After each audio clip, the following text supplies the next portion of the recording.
Hi everybody, this is Coffee Brown and my channel is Coffee Spills the Tea.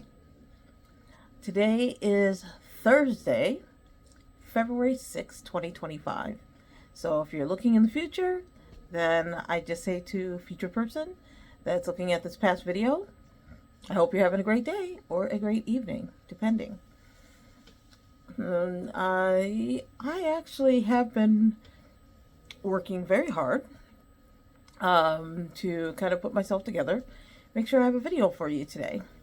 So first, let's talk about this channel. This channel is here for Black women. As I have always stated, we need to start thinking about ourselves. We don't think about ourselves. We put, in the sense that we put other people first and then put ourselves second. And so I have found that it's made me a bit disorganized at times, sometimes a little sad because I'm spending so much time working on other people that I don't have time to work on myself, and so I'm not happy with myself. And it just kind of makes me feel a little bit lost, because I have a hard time trying to, think about things that are important to me. I don't know what's important to me. I know it's important to all these other people, but not to me. So it's typically, that's how Black women are. We take care of everything else. We are like the superwoman. We're the ones that go out and do all of these things for our families, for working, and then we come back home, take care of the kids. If you have a significant other, you take care of them. And not to say they're not working too, but we're expected to take on so much. We're expected to take on so much.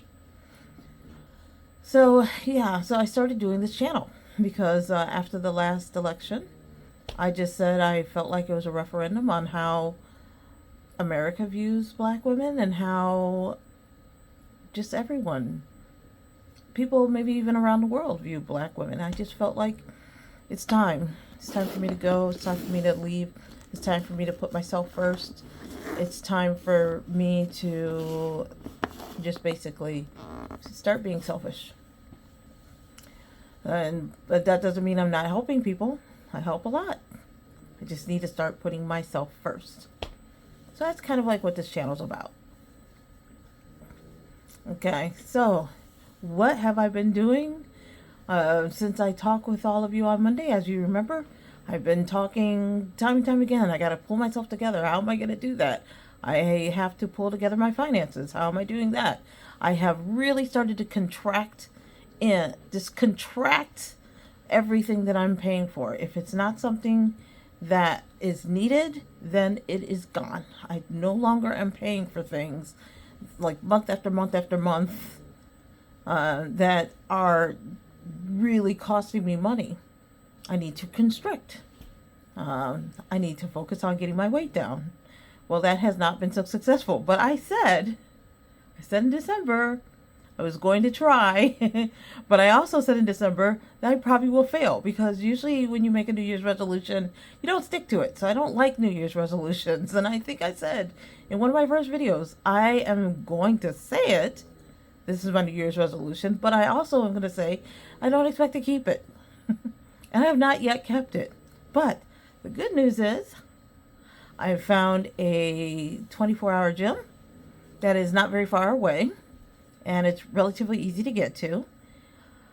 So as soon as I am able to secure a contract and I know I have the income coming in and out, then I will go down there.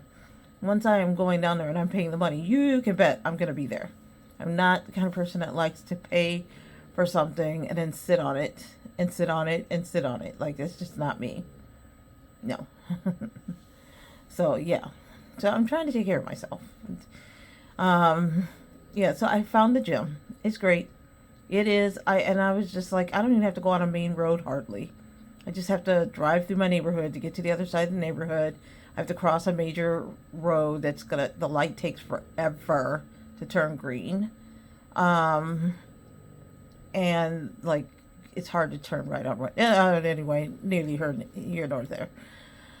cross a major road with a light that takes forever. And then once I do that, make my right hand turn, then it's like right there. And I was like, when did this turn up? I just don't even remember this, like, being here. This is just really, okay, I'm happy. Maybe it's a new location I hadn't heard of.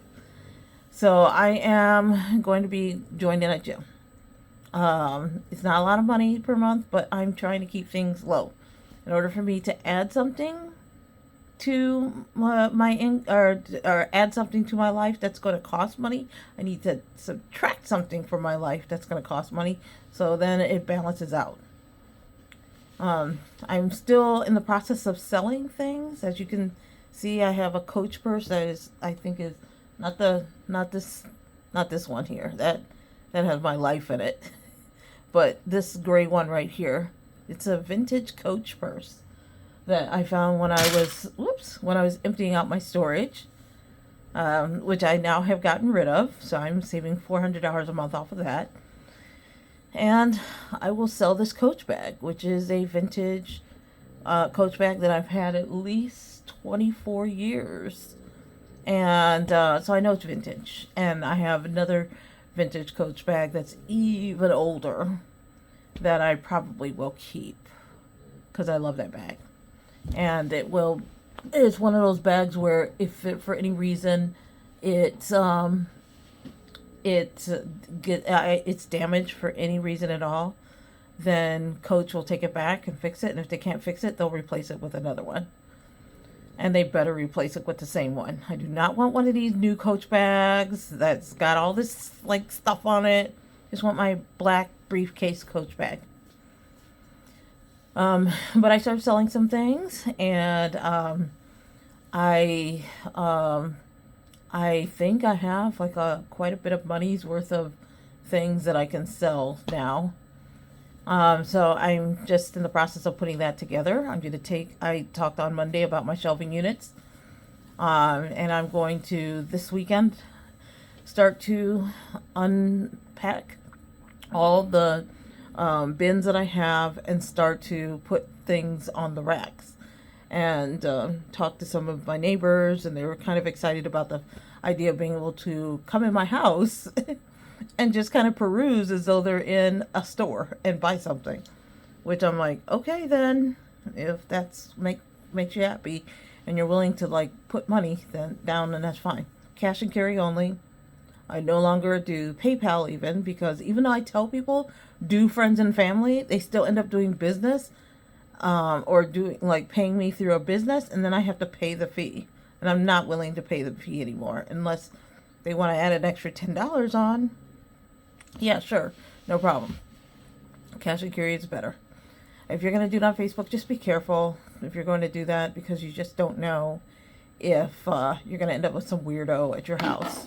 I'm trying to focus on just doing it at my neighborhood and just get the word out in my neighborhood, so that at least it's people that I mostly know or know of me or something along those lines. And I'll have my Ring camera on so it'll record people as they're coming up. And if they walk out with blood-soaked hands, it will record them with blood-soaked hands as they're leaving. And then the police can come and find out who murdered me and left my bloody body on the floor.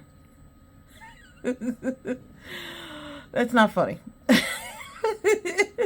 But it is a little funny. But I don't think anyone's going to come in and try to murder me. That's great. If they...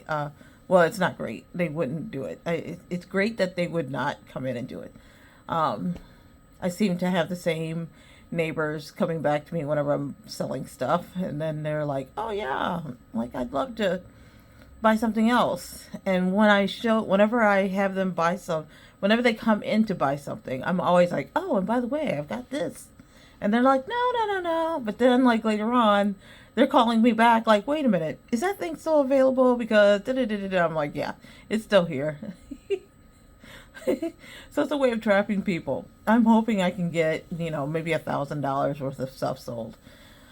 I mean, I keep saying, I don't know if I said it the last time, I have like multiple crock pots. I have like a Wolfgang Puck, the pressure cooking oven or something like that. I've got like 1 or 2 rice cookers. Like, I just, so many things. And things I never open. Or if I opened it, I never used it. I have a Vitamix blender that I've, like, never used. And the books that come with it are still in the wrap. And I'm just like, okay. The only thing and then even then, I bought a coffee maker. I gave one to my aunt when I went to visit her because she really loved the coffee that I made. The other coffee maker, and reason why I gave it to her is because I was like, I have like 3 at home. I'm pretty sure. And in fact, I'm pretty sure that like one of them is like somewhere in this house. I don't even know where it is. And then, no, it's in the closet. It's in the closet. One of them's in the closet. And then there's another one that I got, which is like you could do a single cup or you could do a full cup or a full carafe. And I always do the single cup. So the carafe side still has like the wrapping on it and stuff. And then the side that does the single is like the side that I use. So I'm just thinking to myself, why did I get this again? And then I'm thinking, I think I got it because sometimes I might want to have a full carafe of coffee. But yet I have yet to do it because I don't want to waste the coffee. Because as we know, at some point these tariffs are going to kick in and coffee is going to cost a fortune. And I don't want to splurge on my Lavazza and my Greek coffee and my Turkish coffee. And I think I still have some coffee from when I was in Sweden. I have like all this coffee. I think I have some Vietnamese coffee from when I was in Vietnam. I don't want to just use all my coffee up. So I'm just like, no. And so I'm just using the single cup drip thing instead. At some point that will probably be sold as well, because I'm not even drinking that much coffee these days yet, though. I'm sure I'm going to get to a point where I'm going to want the coffee. So I've got a few things that I need to sell still. I have like some, they're not old school in the sense that like I have like these Atari games, but they're the newer ones that are plug and plays. But still, they're like old. And I think I got it I don't know, a long time ago. Because I really wanted to have like Atari games. And I was just talking with my sister-in-law about missing video games. And she's like, oh, they still have video games. They have these newer ones. You just plug and play. You just plug it in and you can play. So I have like Frogger and Donkey Kong, I think, and like Pac-Man, and just like the old school games, like our old school games. I don't have Pong. But I do have like these other old school games. So they're they look like the Atari Classic Console. They look like a little miniature like machine that you would see at the little arcade machine. It looks like a little miniature arcade machine. Things like that. All gonna get sold. Okay, I found my old TiVo. My old TiVo. That's okay.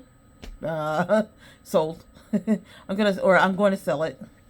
There was a time when I wanted it, and I have so many things I had taped on it and recorded and whatever, and I'm just like, I'm just going to sell it.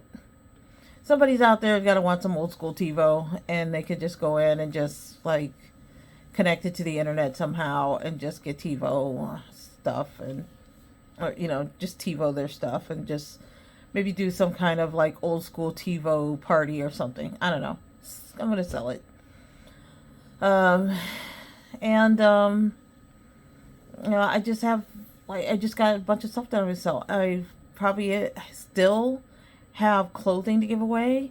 So I picked up my receipt for the clothing that I dropped at the women's shelter for women who have been recently released from prison.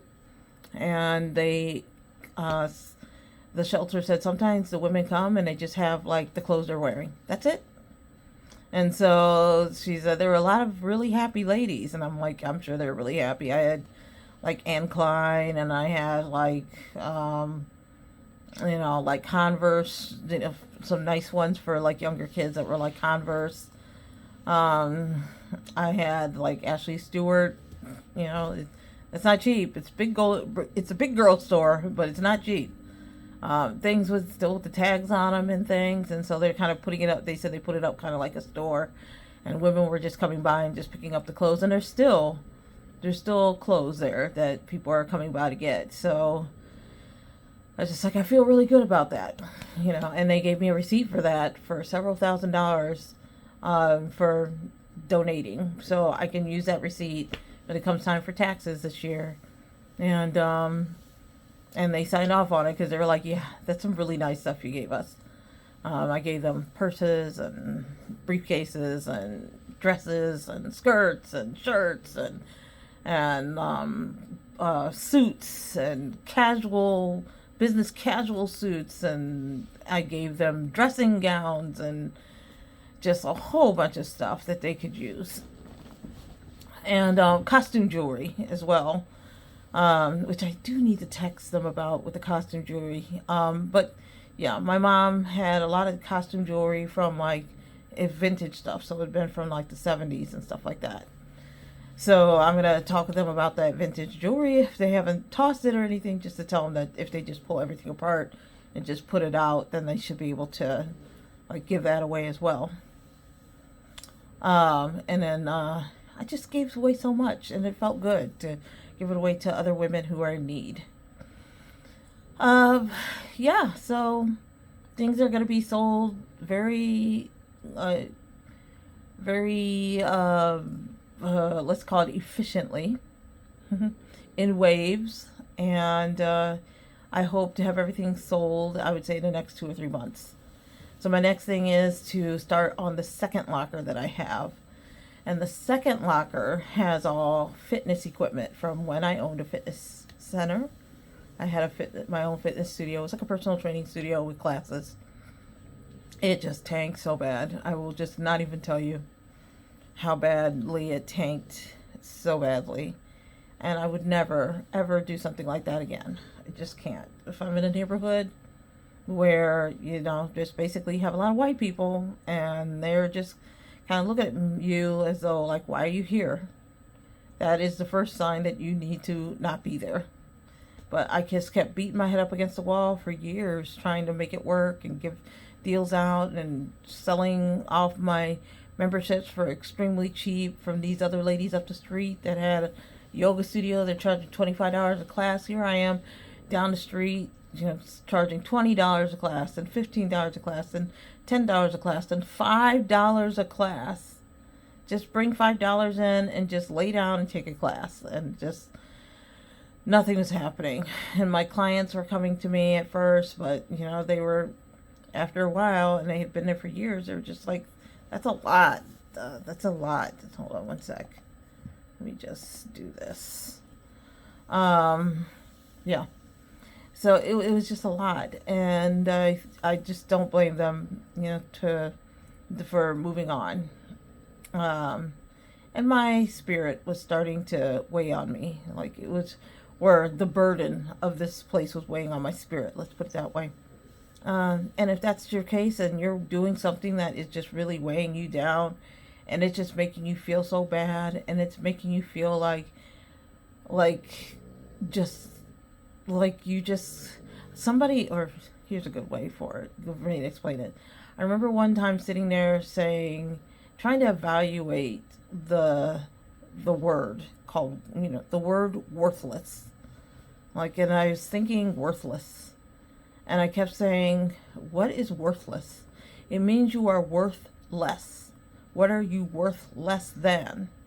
And I remember sitting there at my studio thinking, I am worth less than, at the time, I was so desperate.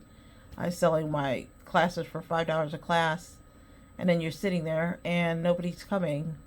And you're just thinking you're worth less than $5.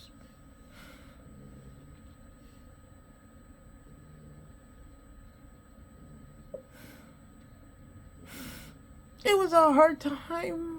It was really hard time.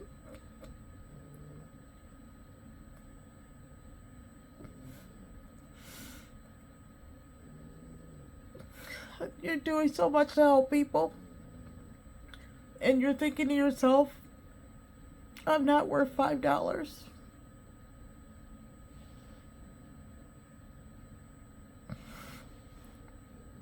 I'm gonna pause this for a second. Okay, so I'm back. I just needed to just step away from the camera for a minute.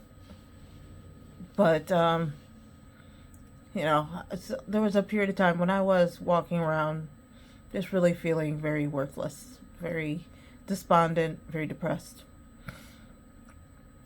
But eventually, when you're on your own, you have to figure it out and you have to pull yourself out of that. I was able to pull myself out. It took a long time. Took a long time. But, it just stays in your head. You have to do a lot to, in my case, I had to do a lot to kind of move past it and put myself in a place where I feel like I have worth and I can contribute. And that's what I'm doing. And, part of my life lessons I'm just hoping will pass off here, especially as I do more and more to pull myself into this kind of situation where I can move on and move overseas and have the life that I want. And I'm not saying that, like, when I move overseas that my troubles aren't going to end. I know it's hard. You're in a different country. Things are different. I will not be speaking the language initially. And people won't know me. I'll be most likely moving to a small town. People are very close. They'll probably be nice, but not, like, friendly. Like, as in, oh, let's just be besties. So there'll probably be a period of loneliness. And that's okay. I just feel like that it's time to go. And so that's all the things that I'm doing right now, is getting ready to get out, get prepared, get out. I have heard that there are going to be some passport changes that are going to make things a little bit more challenging, which is kind of weird because I would think that if they really don't like us here in the United States, that they should make it easy for us to get out. So just make sure that if you haven't gotten your passport, that you get it. It sounds like, from what I'm doing with research, there's a lot of people trying to get their passports, trying to get out. There could be a wait time. So I would, like, contact your post office, make an interview if you have to. If your passport is less than a year from expiring, you need to get it renewed. Because here's the thing, a lot of countries say that if your passport's going to expire within 6 months before you're traveling, they won't even, like, let you leave. Like, they won't let you come into their country. So you don't want to have a passport that's at that close to expiring. So get your passport checked. If you do not have it ready to go, or sorry, if it's within that 6 month to a year time frame for expiration, just get a new one. Even if you're not going to travel tomorrow or next week or next month or even in 5 months or 6 months, just get a new one. Just have it ready to go. Because the other thing is, if there's an election and a political party has it their way, and they require that you have to not only prove who you are, but that you're a citizen, then the only way to do it is by having a passport or having a birth certificate. So at the very least, get your birth certificate. And at the most, if you can get a birth certificate and a passport, even better. Okay. I am focusing on my dogs. Because I have one dog that's, he's just a bad boy.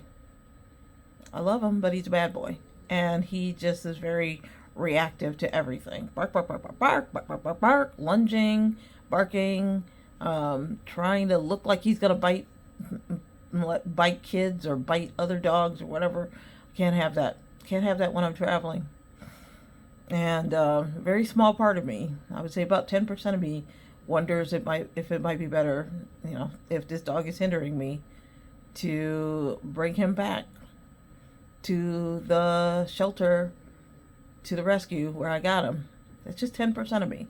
90% of me says I can work with this and I can make this work and I can get him with me. But he may be a liability for me, and I'm going to have to just wrap my mind around that. Because I can't do, like, house sitting with this dog if he's sitting there trying to attack someone else's dog. I'm financially liable for that.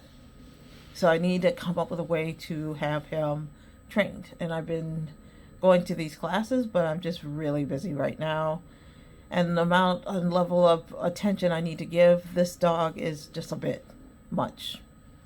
This then leads to my next thing, which is I need money. And as I said on Monday, I had like a kind of interview. It's more like a training. They did like me. It is a contract, and the contract is whenever they have work. I have to do an audit first, where they're going to let me audit a class. They're going to pay me for a 3-day, to attend a 3-day class and audit that class. And then in March, they're going to start scheduling me for classes. And luckily, the woman who attended my training for part of it really liked me. Like, she really, really liked me. So I'm pretty sure if I talk to her, then I'll be able to get as much as I can scheduled.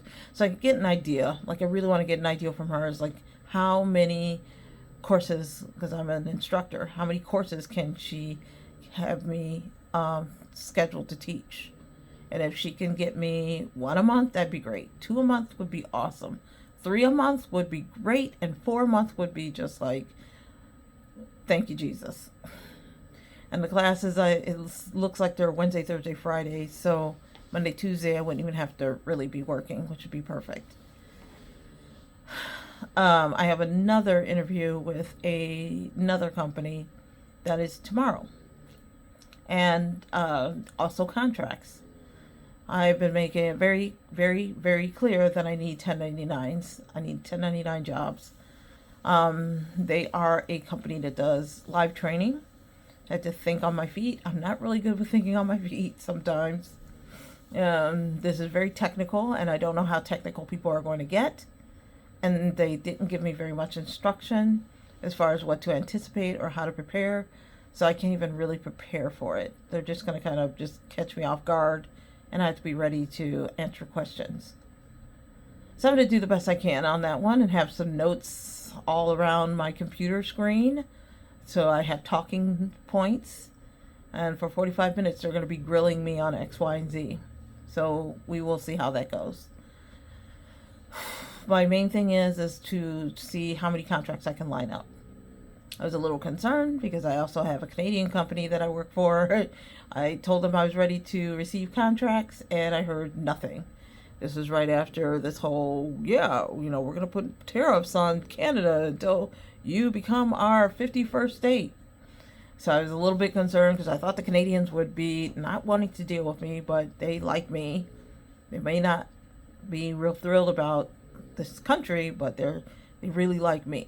And so if I can get a contract from them as well, which the contract wouldn't be until towards the end of the year, but if I can get a contract from them that says that they're going to give me this particular class on this time, then I know I'm okay. And then I went back and I talked to a company that I really don't want to deal with, or didn't talk to them. I sent them an email and I was like, I'm ready to teach evenings. And if I end up teaching for them evenings, I would keep it. But they, where I want to go, in Italy is I think 6 hours behind. So if I'm teaching for them from 5:30 to 9:30, then it's just like, that is a lot later, like 5:30 to 9:30 Eastern Standard. So, if I'm not starting till 11:30 at night, it could be a bit much trying to teach, even though during the daytime, if I was to do that, then during the daytime I would probably limit my classes and sleep more during the day. So it may work out. But they have to also give me classes, and I was very clear that I needed to know the schedule as if they plan on bringing me on board. And I would want them to give me a small raise and guaranteed classes. So we'll see. So I've been working on that, working on the contracts, because here's the thing. If you want to be a digital nomad, you have to prove that you have a certain amount of income. And based on the country that you move to, you're going to need to know what that income level is. So I believe the minimum income for Italy is something like $8,800 US per year. So that kind of heartens me, because that means that they're, well, in my mind, it means that if I have $8,800, I should be okay. But I also spoke with a woman or communicated with a woman whose father lives in Italy, and he was paying €200 a month for an apartment. So I know it can happen, and I know it's possible to happen, that you can actually really live at a very low income level and be okay. So that's what I'm going to be focusing on. Yeah, so I'm just making my way through and just trying to figure things out and just keeping y'all updated. I know this is, again, I keep saying it is not anything specific right now, but this is going to turn into something. I keep saying it's also going to turn into something, but maybe once I start to do my whole, hey, I'm like now unpacking and getting ready to sell stuff, maybe what I'll do is a little video of that showing you like that process of getting rid of things and seeing if things can be sold and how it's possible to do that and how much money I can get from that. So we will see. Yeah. Okay, so I think that's enough for now. I will be back on Monday with a new video, unless something really crazy happens over the weekend, which I don't see how it will be. I'm going to be studying quite a bit because there's another certification that I have decided to possibly go for, and it's very hard, and I know nothing about it, and I have a week to figure it out. Now I have 8 days, but starting tomorrow I'll have 7 days. 7 days to prepare for and take this certification, which is hard. So, but once I get it, I'm pretty sure that I'll be able to secure work. So everybody, if you're looking to move, if you're not doing one of these retired visas, like a visa for retired people where you have to show passive income, which means that you're good as long as you meet that minimum income requirement, which seems to be quite low for a lot of countries. If you're doing that digital nomad, because it's going to be hard for you to move to another country and then find work in that country, especially when that country is struggling as far as like with people who already live there to find jobs, then you will need to have some kind of contract work. And for me, it's 1099 because I want to be able to be in control of how my taxes are paid at the end of the year. So I am incorporated as an LLC, and I'll just go as far as that. If you're looking for those kinds of tax savings, it can't be that you work for a company and then you have an LLC and you get a W-2 and then you take that money as a W-2 and then you get a 1040 at the end of the year and then you turn around, you like put it in your company. No. If you work for a company and they do a W-2 and you get a 1040 at the end of the year, then that's how it's going to be. You'll have to make that work. If you have a 1099, you're a digital nomad. That means that you have a little bit more wiggle room, I think, when it comes time for your taxes and how you're going to pay. And, like what is your percentage that you're going to have to pay. And you got to still pay towards the system, for your FICA and things like that. But you can write off a lot of things because you're an independent contractor. You have your own business. So take those things into consideration.